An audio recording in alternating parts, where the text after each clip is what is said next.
जंगल है, बिहार है और एक ओज के हिमालय। मुझे पता नहीं चल रहा है, हिमालय की चढ़ाई तो आखिर बाद में ही करनी है, लेकिन पहले बिहार में जाया जाए या गोते लगाया जाए। मैं चाहता हूं कि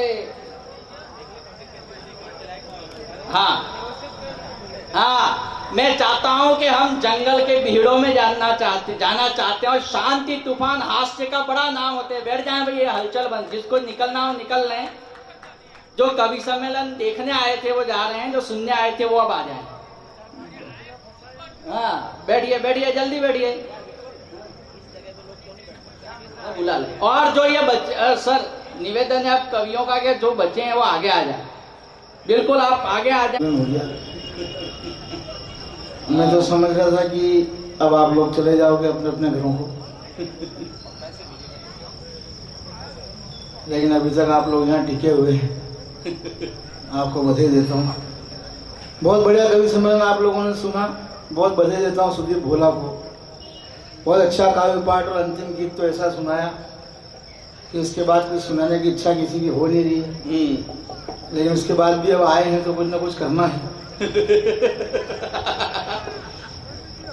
इन्होंने कहा उन्हें हम क्या दे पाए, उन्हें हम क्या दे पाए जब हम कुछ नहीं दे पाए। तो इस बात से शर्मिंदा होकर कई लोग यहाँ से निकल लिए।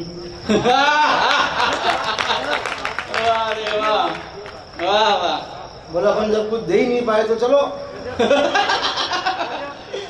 वाह, इसको कहते हैं कुछ नहीं दे पाए। वास्तव में बहुत बढ़िया प्यारा गीत सुना है, कुछ नहीं दे पाए, लेकिन गीत लिख करके तो दिए। और गीत लिखा इसलिए आप लोग निकले, इसलिए आपको बधाई देता हूँ। ये मेरे समझ में ये नहीं आ रही है, इतना अच्छा कवि सम्मेलन, इतने सारे लोग, ये सामने का इलाका खाली क्यों छोड़ रखा है मैंने अभी तक। ये शुरू से चाहे इधर के इधर आ जाए, चाहे इधर के लोग आ जाओ भाई, आ जाओ, मजा आएगा। मुझे कोई आपत्ति नहीं। यहाँ आ जाओ, कोई वीआईपी नहीं है, सब आ जाए। आज सारे लोग वीआईपी हैं। ये सामने का इलाका भर दीजिए, मेरा आपसे निवेदन है। मजा अब शुरू हो रहा है। नहीं, मजा तो शुरू से ही शुरू हो रहा है। मजा तो शुरू से ही चल रहा है।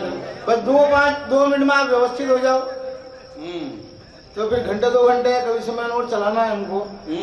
और आपको पमाड़ जी तक जाना है। हालांकि जाने के लिए ज्यादा दूरी नहीं है, 10 फीट की दूरी है, लेकिन 10 फीट की दूरी तय करने में आपको 1.5 घंटा कम से कम लगेगा। इसलिए आ जाओ, व्यवस्थित हो जाओ, फटाफट जल्दी से हो जाओ, देर मत लगाओ। अच्छे काम में देरी अच्छी नहीं है। आओ आ रहे। जो काम तुझे करना था वो मुझे करना पड़ रहा है। आ जाओ, इधर भी आ जाओ, फटाफट आ जाओ भैया। ये पूरा एरिया भर दो इसको। बरोबर, हमारे देश में खालिस्तान की कोई जरूरत नहीं है। बरोबर, स्ट्राइक करो। हाँ, आइए सर, आइए, पधारिए।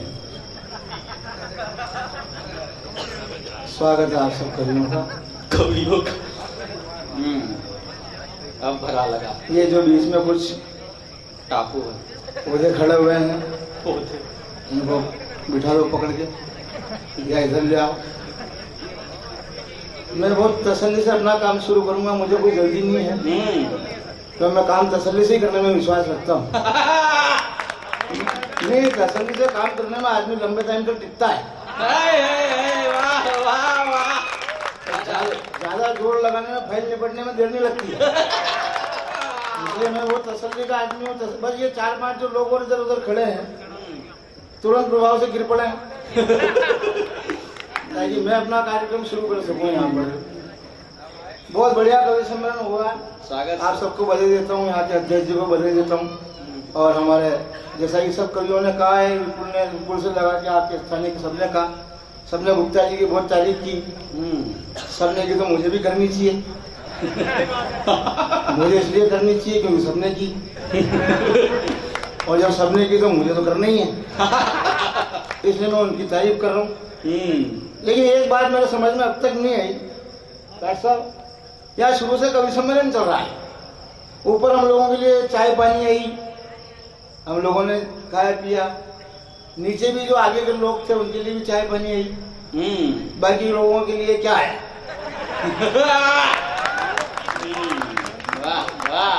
बाकी लोगों के लिए आया शांति तूफान। वाह रे वाह, जय हो। और मैं ये कह रहा हूँ कि देश का दुर्भाग्य यही है कि जो ऊपर वाले हैं और आगे वाले हैं उनको खाने पीने को मिल रहा है, बाकी को कुछ मिल नहीं रहा है। अरे वाह, शांति भाई। जब तक नीचे वाले लोगों को कुछ नहीं मिलेगा तब तक देश का उद्धार होने वाला नहीं है। वाह वाह। ये टेंशन है देश के अंदर है। इन टेंशनों में हम ये कवि सम्मेलन कर रहे हैं, बहुत वातावरण ऐसा बन गया एकदम। सभी कवियों ने मेहनत की और बहुत जरूरत से ज्यादा मेहनत की, हालांकि इतनी नहीं करनी चाहिए, फिर भी उन्होंने की। कई बार ज्यादा मेहनत करने से भी कार्यक्रम फेल हो जाता है। इसलिए मैं कह रहा हूँ मेहनत उतनी करो जितनी जरूरी है, लेकिन सब कर रहे हैं। ओ छाती माथे ठोक दिए, सब कर दिया। कोई लाहौर चला गया, कोई कराची चला गया। वो लाहौर में वो हाफिज सईद के बाप से कह जाए वंदे मातरम, तेरा बाप भी गाएगा। अब उसका बाप कहाँ से गाएगा? जो कब्र में चला गया वो आएगा क्या गाने के लिए? लेकिन उसको कब बुला लिया, बोला नहीं गाना पड़ेगा। हमारे देश में संकट बहुत सारे हैं, किसी का संपत्ति ये नहीं पड़ रही। हमारे देश में परंपरा क्या चल रही है? हमारे देश में परंपरा ये चल रही है कि जो आदमी कह रहा है मैं भारत माता की जय नहीं बोलूंगा, उसको टीवी वाले रात दिन बता रहे और इसको स्टार बना रहे। और अपन भी बेवकूफ, अपन भी लगता है उनके चाले। वो अपने को बेवकूफ बना रहे हैं, अपना टाइम खराब कर रहे हैं। एक आदमी ने कह दिया मैं नहीं बोलूंगा और पूरा देश के लोग हम भरने पड़ेगी, भरने पड़ेगी। और कवियों ने लिखती लंबी जोड़ी कविताएं, ये असदुद्दीन ओवैसी के खिलाफ मेरी फड़फड़ाती हुई नई कविता। फड़फड़ाती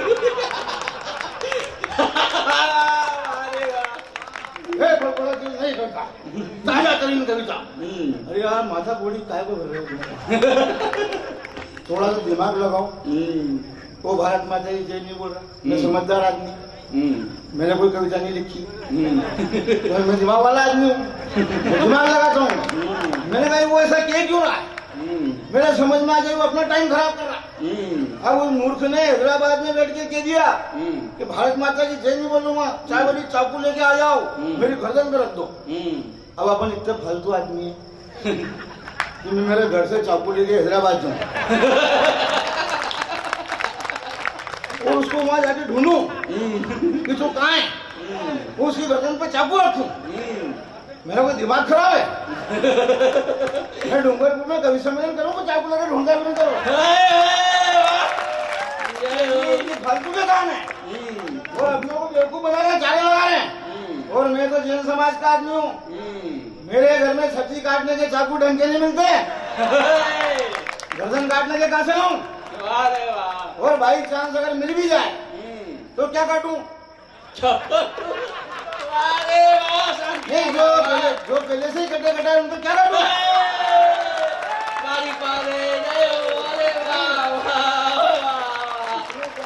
ताली बजाओ एक बार झूम के, बात समझ में आई। वाह, ताली वाली बजाने की जरूरत नहीं, ये रात भर थक गए हैं, अब ताली बजाने की जरूरत नहीं। सारे कवि थक गए की ताली बजाओ, मैं ऐसा काम नहीं करता। मैं किसी के प्राण देने का काम नहीं करता। अरे सब कवियों ने कहा, शुरू से जो कवि आया थोड़ा वहां से रहे, अभी तक मैंने नहीं कहा, सब कवि आ गए।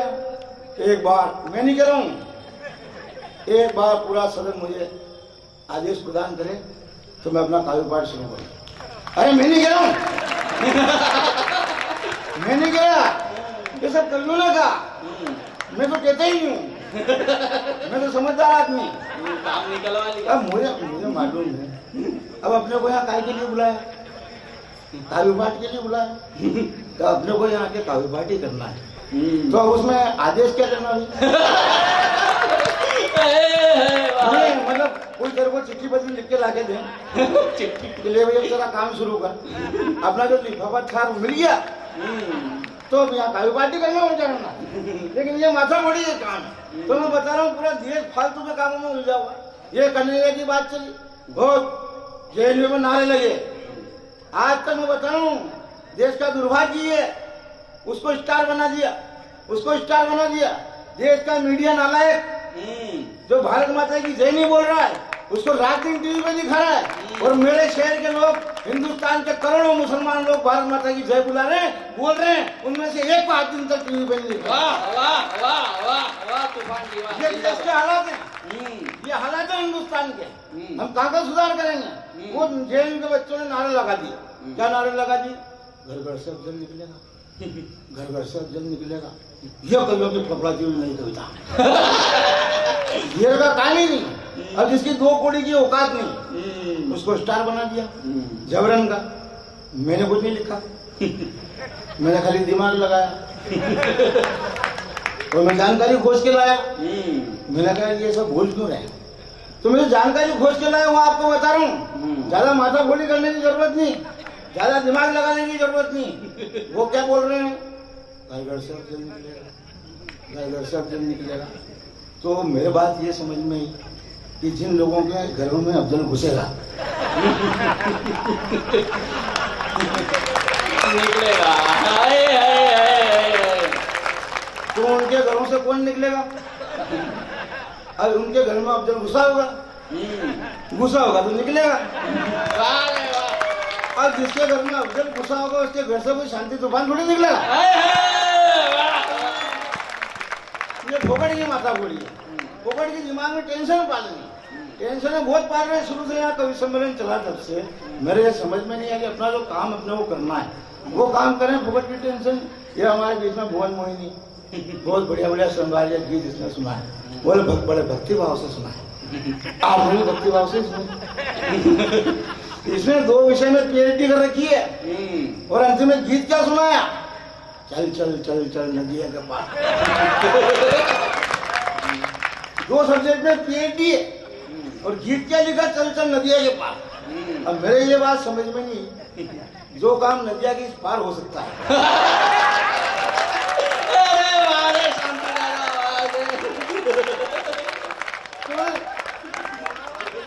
अब इस पार में काम हो सकता है, उसको करने के लिए उस पार जाओ।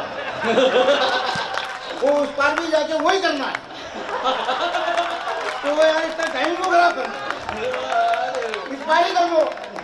अरे लेना देना क्या है? मैंने उस पार जाने में डूब गए तो बहुत सारे तमाम है, टेंशन है यहाँ देश में, बहुत सारी टेंशन है। मुझे समझ में नहीं आ रही देश में कहाँ क्या व्यवस्थाएं चल रही है, क्या नहीं कर। मैं तो समस्याओं का समाधान का करूँ, आपको मालूम है। ये समाधान इन दिनों में खोज के लाया था, बहुत बढ़िया। ये स्वच्छता अभियान पे भी बहुत बढ़िया बात चली, उसका भी समाधान आपको बताऊंगा। लेकिन पहला समाधान आपके बीच में रखता हूँ। हमारे मंचों पे अक्सर एक चुटकुला सुनाया जाता है। हमारे कवियों के पास कोई आता है तो एक व्यक्ति आया कवि के पास, बोले यार तू मुझे ऐसे कोई स्कीम बता कि लोग मरने के बाद भी मेरे नाम को याद रखें। तो उस कवि ने उसको क्या कहा? कुछ नहीं यार, तू लोगों से ढेर सारा कर्जा लेके मर जा। ये मैंने नहीं कहा, उस कवि ने कहा। मैं तो दिमाग वाला आदमी, मैं तो फोकट की बात नहीं। मैंने कहा देख, ढेर सारा कर्जा ले, दे भी मत और जिंदा भी रहे, मरने की कोई जरूरत नहीं। मैं पूरे देश में लोगों को जीने की प्रेरणा देता हूँ और मेरी प्रेरणा देश से कई लोग लेके जा रहे हैं आजकल। सही बता रहा हूँ, जीने की प्रेरणा दो यार, मरने की क्या बात करनी। पूरे देश में कह रहा हूँ। तब मैंने उसको कहा समाधान देखना। मैंने कहा लोगों से ढेर सारा कर्जा ले, दे भी मत और मस्ती से जिंदा रहे। बोले यार दुकान साहब बेवकूफ बना रहा हूँ, लोगों से ढेर सारा कर्जे भी ले लूँ, दूं भी नहीं और जिंदा भी लूँ तो अगला जिंदा रहने देगा क्या? तब मैंने उसको समाधान बताया। मैंने देख समाधान सुन, जिन लोगों ने तुझे उधार दे रखा है वो जैसे ही तेरे पास पैसे मांगने आए, वो जैसे ही मांगने आए तो उनके माथे पड़ जाना। तेरा किस बात के पैसे मांग रहे हैं? काहे के पैसे? तो वो तुझे क्या कहेगा? मैंने तुझे उधार दिए इस बात के पैसे, तो तू कहना क्या बेवकूफ समझता है मेरे को? तू तो मुझे उधार दे और मैं तुझे नगद दूं।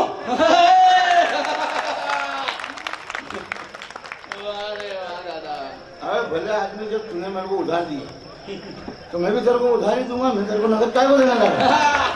इसमें फुकट की टेंशन पालने की जरूरत नहीं है, इसमें काम हो जाता है। टेंशन नहीं है। हमारे देश में मोदी जी अभियान चला रहे हैं, मोदी जी बहुत बढ़िया अभियान चला रहे हैं, स्वच्छ भारत अभियान। स्वच्छ भारत अभियान डूंगर भूमि में आपने चला रखा है, लेकिन केंद्र सरकार ने इस अभियान पर अरबों रुपए खर्च किए, लेकिन अभियान सफल नहीं हो रहा। अब क्यों नहीं हो रहा? ये जानकारी मोदी जी के पास भी नहीं, मेरे पास मेरे पास बहुत सारी जानकारियां हैं, मैं आपको बता रहा हूँ। अभियान सफल क्यों नहीं हो रहा, तो मैंने उनको बताया अभियान इसलिए सफल नहीं हो रहा, 68 साल से हमारे देश में एक ही रामलीला चल रही। क्या चल रही? ये गांधी का देश है, ये गांधी का देश है, ये गांधी का देश है। वो उसमें चश्मे में भी वो गांधी का चश्मे फंसा रखा है स्वच्छ भारत में, ये गांधी का देश है। तो आदमी सोचता है यार देश तो गांधी का है, फिर सभी मैं काय को करूं? अरे वाह दादा वाह। भाई मेरा तो है ही नहीं, मेरा नहीं तो मैं काय को सभी करूं यार? वो यहाँ गंदगी भी पड़ी है तो देश गांधी का है, तो गांधी आएगा सफाई करने, मैंने क्या लेना देना? इसलिए कह रहा हूँ अगर इस अभियान को सफल बनाना है तो हिंदुस्तान के 125 करोड़ लोगों को जिस दिन ये एहसास दिलाया जाएगा ये हिंदुस्तान तुम्हारा अपना देश है, हिंदुस्तान तुम्हारा अपना परिवार है, उस दिन स्वच्छ भारत अभियान अपने आप सफल हो जाएगा। तो काम तो ढंग से करने की जरूरत है, काम ढंग से नहीं करो तो परिणाम ढंग के नहीं आते। मैं बता रहा हूँ आपको, हिंदुस्तान में 2 व्यक्तियों को, 2 आतंकवादियों को फांसी की सजा दी, टाइम पे ढंग के काम करने पड़ते हैं तब काम के परिणाम अच्छे आते हैं। 2 आतंकवादियों को फांसी की सजा दी, मजिस्ट्रेट ने पूछा तुम्हारी कोई अंतिम इच्छा हो तो बताओ। उन दोनों मूर्खों ने क्या कहा, हमारे को कुरान पढ़नी है, हमारे लिए कुरान मंगवाओ। तो मैंने कहा बेवकूफों, कुरान ही पढ़नी थी तो टाइम पे पढ़ लेते। वाह वाह वाह। टाइम पे कुरान पढ़ लेते तो न तो तुम आतंकवादी बनते न तुम्हें फांसी की सजा होती। वाह वाह, अच्छी टिप्पणी। ये है टाइम पे ढंग का काम। अब टाइम पे ढंग का काम तो किया नहीं, अब आपस में फंस गई जान, बोले लियाओ कुरान। अब क्या करें कुरान? ये टेंशन है देश के अंदर। ये वो बादशाह आए राजेगढ़ सिद्धि से, रालेगढ़ सिद्धि, क्या नाम उनका? अन्ना। 4-5 छोटे छपारों को पकड़ के लाए, छोटे छपारों, और वहां जाके बैठ गए। हम लोग 5 बिल बनाना है, भ्रष्टाचार भगाना है, भ्रष्टाचार भगाना है। मैंने कहा टाइम पे ढंग का काम करते तो सारे काम होते। मैंने कहा बा साहब जिस उम्र में आपको उठना था उस उम्र में उसमें तो आप बैठना है। तो बैठ नहीं था तो टाइम पे बैठते, टाइम पे बैठते तो परिणाम आते, और टाइम पे तो बैठे ही नहीं। और क्या भ्रष्टाचार भगाना है, भ्रष्टाचार भगाना। और इन मूर्खों ने क्या कहा, पूरे देश को बेवकूफ बनाया। दिल्ली के मुख्यमंत्री ने, उसके 4-5 सिपा सलारों ने क्या कहा, पूरा देश खड़ा हो गया भ्रष्टाचार के खिलाफ। कौन कौन खड़ा हो गया? पूरा देश खड़ा हो गया। आज तक देश के लोगों को समझ में नहीं आ रही है कि जब पूरा देश खड़ा हो गया तो फिर कर कौन रहा है? अरे भाई पूरा देश तो खड़ा हो गया, ये तो बैठा कौन है? मतलब बेवकूफ बनाने का काम चल रहा है इस देश के अंदर। और मैं भ्रष्टाचार को भगाने का समाधान में बता रहा हूँ, काम को तरीके से करो, परिणाम आ सकता है। आदमी को जो काम करने की कहोगे वो नहीं करेगा, जो नहीं करने की कहोगे वो करेगा। देश में आजकल नए तरीके चल रहे हैं। ये आसपास में कोई दीवार हो तो देख लेना, दीवार, वो दीवार के, जिस दीवार के ऊपर लिखा हुआ हो कि इस दीवार पर यहाँ खड़े होकर फलाना काम करना मना है, तो आदमी वहीं खड़ा होकर करेगा। वो टेस्ट करेगा यहाँ करना क्यों मना है, वो जानकारी करना चाहता है। जिस काम के लिए मना करोगे वो पहले करेगा, यार यहाँ करना क्यों मना है, वो करके देखता है। इसलिए मैं कह रहा हूँ भ्रष्टाचार करना मना है नहीं, भ्रष्टाचार करना है। भ्रष्टाचार कीजिए तो आदमी नहीं करेगा। वो कहेगा यार मेरे को क्यों कह रहा है भ्रष्टाचार करो, मैं नहीं करूँगा। और मैं सही कह रहा हूँ, आपको प्रैक्टिकल करके देखना, आप प्रैक्टिकल करके देखना। इतनी सारी भीड़ है या इतने सारे लोग हैं, किसी एक आदमी को मैं ऐसे कह दूं या तुम कह के देख लेना, बच्चा कोई खेल रहा हो और पवार साहब आग से लगा करके विपुल पंड्या साहब कोई भी कह के देख लेना, नहीं मानेगा। उसको आप क्या नहीं जाएगा, तो कहेगा मुझे क्यों बता रहा है, क्या कहा, नहीं भागेगा। और उसको आप बुलाओ, इधर वो नहीं आएगा। उसको टेंशन हो जाएगी, मेरे को कल को बुलाया। तो ये बच्चा अगर बात नहीं मांगेगा उसको वो आएगा तो नहीं आएगा। देश में समस्या नहीं ये बची पड़ी है, अपन ढंग से इलाज करें, ढंग से समाधान खोजें। अब समाधान खोजे कहाँ से? ये तो बेटी बेटी बेटी बेटी के पीछे पड़ गए 3-4 बेटी करो बेटी करो। और एक बाप की बेटी हो सकती है, बेटी का बाप नहीं हो सकता। क्यों नहीं हो सकता भाई? मैं तो हूँ और आप भी कोशिश करो तो क्यों नहीं हो सकता? नहीं, इसमें कौन सी बड़ी बात है यार, मेरे समझ में नहीं आ रही। बेटी पे अरे बेटी वैसे इसमें कौन सी बड़ी बात? 2 बेटियां मैंने अपने घर में पैदा कर रखी है और पूरे देश में जहाँ भी जाता हूँ कहता हूँ और कहीं करनी हो तो मुझे बताओ। नहीं, इसमें कौन सी बड़ी बात है? मैं उन परिवारों में जाकर हाथ जोड़ कर निवेदन करूंगा कि 2 बेटियां मैंने अपने घर में पैदा कर रखी है, आप भी अपने घर में बेटी पैदा करो। कौन सी बड़ी बात? खाली काम को तरीके से करने की जरूरत है और क्या है? ये भोगड़ की माथा फोड़े देश के अंदर चल रही है। और मैं कई जानकारी आपके बीच में रखता हूँ। यहाँ हमारे आदरणीय प्रोफेसर जिनके लिए आपने कहा आचार्य महर्षि आचार्य एक ही बात है। ये महर्षि वैसे प्रोफेसर हैं बहुत बड़े, उधर वो मास्टर, ये मास्टर, ये मास्टर, ये प्लास्टर है, ये प्लास्टर, ये इतने सारे मास्टर इकट्ठे कर लिए। अब यहाँ इतने सारे मास्टर क्यों बुलाए? ये देश का दुर्भाग्य है। नहीं, ये दुर्भाग्य नहीं है। दुर्भाग्य ये है कि देश हिंदुस्तान वो देश, हिंदुस्तान वो देश जिसने सारी दुनिया को शिक्षा दी। एक समय था जब सारी दुनिया के देशों के लोग जिस देश के अंदर शिक्षा ग्रहण करने आया करते थे, आज 68 साल में उस देश की क्या दुर्गति हुई शिक्षा के मामले में। आज उस हिंदुस्तान को अपने देश के अंदर सर्व शिक्षा और साक्षरता जैसे अभियान चलाने। क्या बात है, वाह वाह वाह। ये दुर्गति हुई शिक्षा की। अब ये दुर्गति हुई क्यों? उसका कारण बता रहा हूँ आपको। टाइम पे ढंग के काम नहीं किए वैसा। दुर्गति का कारण बता रहा हूँ, कारण नोट करना। कारण क्या है? आज भी जैसे जुलाई का महीना आता है, जो बच्चे स्कूल जाते हैं, सरकार के लोग उनको स्कूल छुड़ा के गली मोहल्लों में उनकी रैलियां निकलवाते हैं। आपने देखी होगी बच्चों की रैलियां, बच्चे वैसा नारे लगाते हुए निकलते हैं। और क्या बच्चों को स्कूल भेजो, बच्चों को नारे लगाते हुए जाते हैं। सरकार ने बच्चों के लिए दोपहर का खाना फ्री, पढ़ने की सारी सामग्री फ्री, अरबों खरबों रुपए खर्च कर दिए। 2585 करोड़ रुपए तो राजस्थान का बजट है सालाना साक्षरता मिशन का। हिंदुस्तान का कितना होगा आप अनुमान लगाना। अरबों खरबों रुपए सरकार ने साक्षरता के मिशन पर खर्च किए।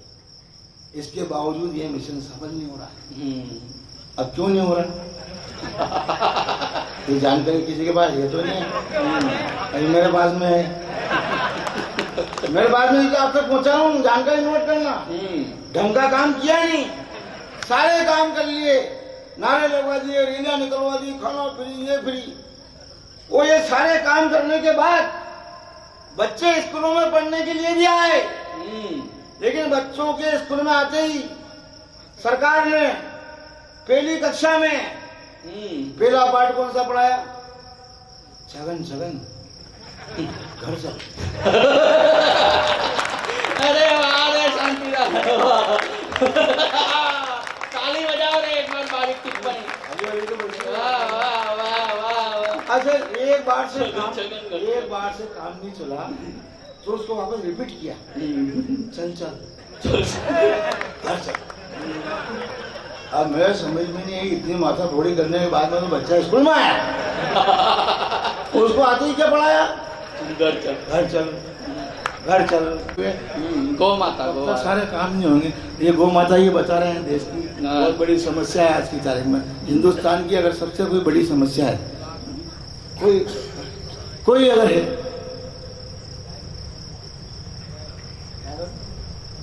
तो मैं बताए हुए रहा हूँ। बहुत गंभीरता का प्रश्न देश के अंदर, देश में प्रश्न गंभीरता का है। पूरा देश मोदी के पीछे पड़ा हुआ। क्यों पड़ा हुआ है? तो लोग अच्छा करें, और कुछ लोग मोदी के पीछे नहीं पड़े हुए क्योंकि उनके पीछे कोई पड़ ही नहीं रहा।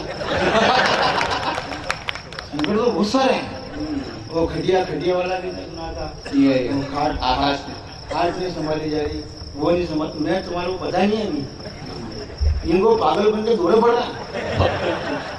इस देश में भी दो लोगों को तो बहुत भयानक दौरे पड़ रहा है, एक तो पप्पू और खुजली। इनको इतने खतरनाक दौरे पड़ रहे हैं, इनको संकट नहीं पड़ रहा। ये इनकी हालत ये है आज की तारीख में, जहाँ इनको बुलाओ वहाँ जाते नहीं, जहाँ नहीं बुलाओ वहाँ झोलन चले जाते हैं। वो हैदराबाद में उसने रोहित ने आत्महत्या की, 3-4 बार वहाँ चले गए। मतलब इनके पिताजी मरे होंगे तो नहीं बैठने गए होंगे, वहाँ 3-4 बार चले गए। आ जाते हो, उनका कोई भरोसा ही नहीं, इतने बड़े पागल हो गए हो, इतने दौरे पड़ रहे हैं। मैं उनके पागलपन का सबूत रख रहा हूँ आपके बीच में। आजकल लोग ट्रेन में बस में हर जगह जाके घुस जाते हैं। अभी एक दिन मेरे को रात को जाना कवि सम्मेलन में, मैं ट्रेन का टिकट लेकर, रिजर्वेशन था मेरे पास, मैं रात को ट्रेन में बैठा, डिब्बे में बैठा, जैसे डिब्बे में चढ़ा और क्यों देखा तो सामने पप्पू और खुजली। अब इधर से आया टीसी, हालत देखना इनकी क्या हो गई। इधर से टीसी आया, तो लाओ टिकट, मैंने टिकट निकाला, टीसी ने टिकट चेक किया, शांति तूफान S232, मैं मेरी बर्सी पे आराम से। अब उसने उस खुजली से उससे टिकट मांगा, मैंने लाओ टिकट, तो दोनों टिकट ढूंढने लगे, इधर ढूंढे नहीं मिला, इधर ढूंढे नहीं मिला, इधर ढूंढे नहीं मिला। अब इतनी देर में टीसी उन दोनों को पहचान लिया। ओहो, I know, you are Pappu, you are Khujli. No tension, ticket नहीं मिल रहा तो नो टेंशन। मैंने मान लिया कि आप WT यात्रा कर ही नहीं सकते हो। अब उन दोनों ने टीसी से क्या कहा, बोले तेरे मानने से क्या होता है, टिकट का मिलना जरूरी है। अब टीसी का दिमाग खराब, बोले भले आदमी जब मैं मान रहा हूँ कि तुमने टिकट लिए होगा, नहीं मिल रहा तो काहे की टेंशन है। बोले टेंशन है, किसी ने कहा काहे की टेंशन है, बोले टिकट का मिलना जरूरी है। टीसी ने कहा क्यों जरूरी है, अब देखना इनके पागलपन के नमूने। टीसी ने कहा टिकट का मिलना क्यों जरूरी है, उन्होंने टीसी से क्या कहा कि अगर हमारे को टिकट नहीं मिला तो हमें पता कैसे चलेगा कि हमारे को उतरना कहाँ है।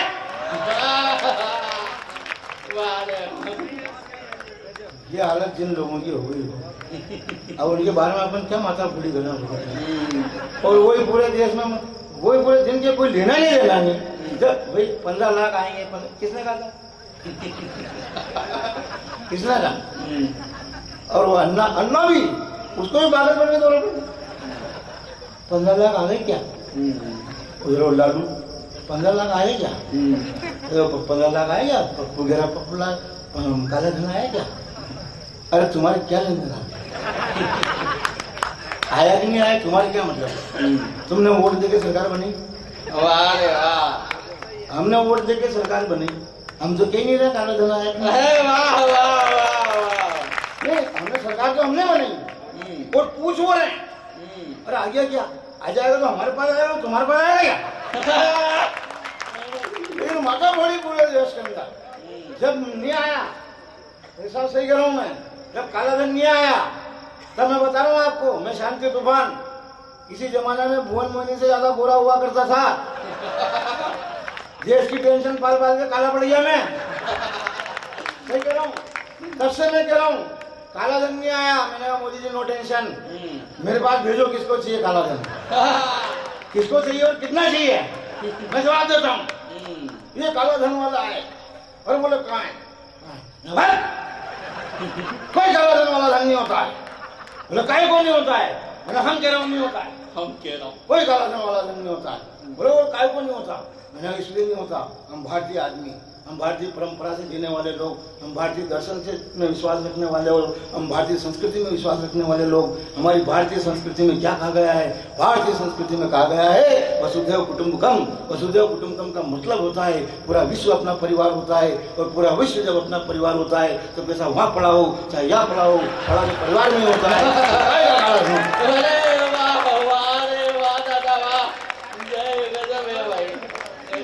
फोकट की माथा बड़ी मतलब काला धन ले आओ, काला धन ले आओ, बड़ी माथा बड़ी मचा है, जिनका कोई लेना नहीं देना नहीं वो मचा रहे हैं। तब मैं बता रहा हूँ आपको एक समस्या इन दिनों से पूरे देश में खड़ी हुई, जिसका समाधान मैंने अपने तरीके से खोजा है। मैंने कहने का मतलब ये काम करने के तरीके बदलो तो परिणाम आएंगे। बहुत खतरनाक समस्या है हिंदुस्तान में। आज की तारीख में लाखों करोड़ों गौशालाएं हैं, गोरक्षा मंच बने हुए हैं, सारे संगठन गाय के लिए अपना काम कर रहे हैं, गाय को बचाना है, गाय को बचाना है। इसके बावजूद हिंदुस्तान में प्रतिदिन हजारों की तादाद में गाय कटती है, लेकिन आज तक किसी को ये पता नहीं चला गाय को बचाना है, बचाना है, बचाना है, सब चिल्ला रहे हैं। बचाना है तो पहले ये पता तो करो कटगोरी कटगोरी ये पता करो, कटने का कारण पता चलेगा तो अपन बचाएंगे। अब कारण किसी की समझ में नहीं आ रहा, मेरी समझ में आया क्योंकि मैंने खोजा, जो कारण खोजा वो कारण पहुंचा रहा हूँ। एक पंक्ति में कारण पूछूंगा, आधी पंक्ति में समाधान बताऊंगा, मेरे तरीके का समाधान। स्वागत। गाय कटती क्यों है? गाय इसलिए कटती है कि हमारे जितने भी साधु संत गाय के लिए कथा करने वाले, गोरक्षा मंच वाले, सब लोग वो एक ही बात रट्टा मार रखा उन्होंने। क्या कहते हैं वो? आपने भी सुना होगा। क्या कहते हैं? गाय हमारी माता है, गाय के अंदर 33 करोड़ देवी देवताओं का निवास होता है। अब इन बड़े लोगों ने तो कह दिया। अब होता क्या है कि देश में जितने उच्छृंखल किस्म के लोग हैं वो अपने मन में विचार करते हैं, ये गाय में 33 करोड़ मतलब अगर इनकी एक गाय की फाइल निपटाओ तो इनके लिए 33 करोड़ गए काम से। अरे बोले काटो, इसलिए गाय कट रही है, इसलिए गाय कट रही है। और अगर गाय को कटने से बचाना है तो ये गाय में 33 करोड़ बताना बंद करो, कोई जरूरत नहीं है। और कल से ये कहना शुरू करो कि गाय जो है ये अल्लाह की गाय है। अरे दादा वाह, इसमें अल्लाह निवास करते हैं। अपने 33 करोड़ बाहर निकालो, अपने 33 करोड़ बाहर निकाल के अल्लाह में फिट कर दो। अपने 33 करोड़ भी आराम में, गाय भी आराम में, अपने क्या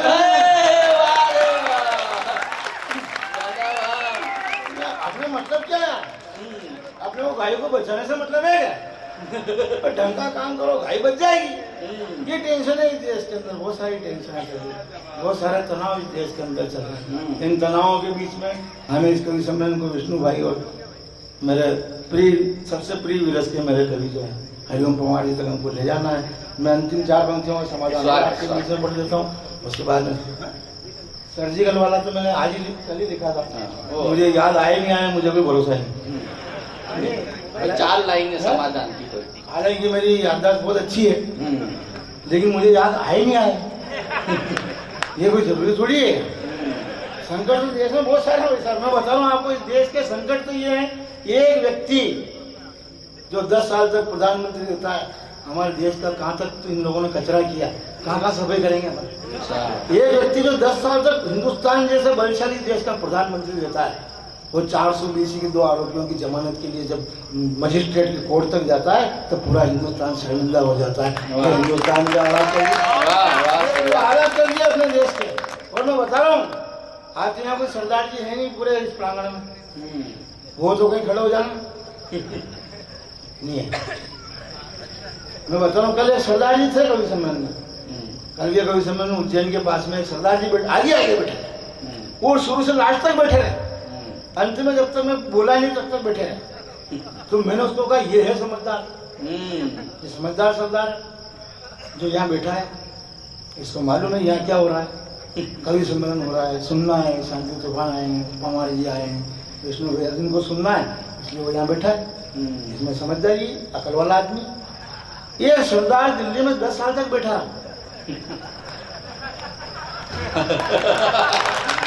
अरे वाह, उसको 10 साल में पता नहीं चला कि मुझे यहाँ क्यों बिठा रखा।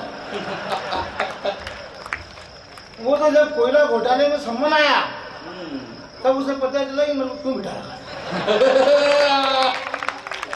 यही देश के हालात इन लोगों ने कर दिए। अरे सर्जिकल स्ट्राइक बहुत बढ़िया बात है भाई। सर्जिकल स्ट्राइक बोलो, सर्जिकल स्ट्राइक आपने की भी है तो आप इसको देश वालों को क्यों बता रहे हो? मतलब नहीं बताएं, हमने कोई अच्छा काम किया तो नहीं क्या? इन मूर्खों को तो ये पता नहीं है